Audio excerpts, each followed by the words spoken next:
आजच यूट्यूबवर हिंदुस्तान 24 तास न्यूज चॅनलला सबस्क्राईब करा आणि बेल आयकॉन दाबायला विसरू नका। खारघरमधील एका घरात झालेल्या घरफोडीचा पोलिसांनी शिताफीने उलगडा केला। घरातील नोकरानेच तिजोरीतील सर्व दागिने आणि रोख रक्कम चोरून पलायन केलं होतं। या प्रकरणी खारघर पोलिसांनी तपास चक्र फिरवत आरोपीला राजस्थानमधून ताब्यात घेतलं असून त्याच्याकडून चोरीला गेलेला 42,60,000 रुपयांचा 100% मुद्देमाल हस्तगत करण्यात पोलिसांना यश आलंय। खारघर पोलिसांकडे घरफोडीचा गुन्हा दाखल झाल्यानंतर त्यांनी तात्काळ तपासाची सूत्र हलवली। नोकरावर संशय आल्यानं या आरोपी नोकराचा शोध घेण्यासाठी पोलिसांची 2 पथकं राजस्थान आणि हिमाचल प्रदेशसाठी रवाना झाली होती। अथक प्रयत्नानंतर राजस्थानमध्ये आरोपीला ताब्यात घेण्यात आलं। चौकशी दरम्यान त्याने गुन्ह्याची कबुली दिली। पोलिसांनी नागरिकांना अशा घटना टाळण्यासाठी एक महत्त्वाचं आवाहन केलं आहे।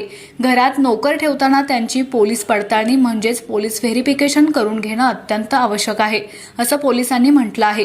यामुळे भविष्यातील चोरीच्या घटनांना आळा बसण्यास मदत होईल।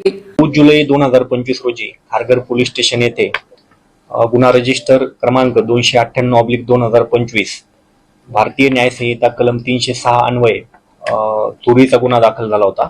सेक्टर 21 मधील एका घरामध्ये त्या घरामध्ये घरकाम करणारा नोकर त्याने जवळजवळ 42,60,000 किमतीचे हिऱ्याचे व सोन्याचे चांदीचे दागिने हा घेऊन तो फरार झाला होता। आपण आपल्याकडे जे नोकर कामाला आहेत त्यांचं आपण पोलीस व्हेरिफिकेशन करून घ्यायला पाहिजे। आम्हाला नंतर अशी माहिती मिळाली की याच्यावरती ऑलरेडी 2 गुन्हे दाखल आहेत। जर पोलीस व्हेरिफिकेशन झालं असतं, त्याच्यावरती गुन्हे दाखल आहेत ही गोष्ट समजली असती तर कदाचित त्यांनी त्याला कामाला ठेवलं नसतं।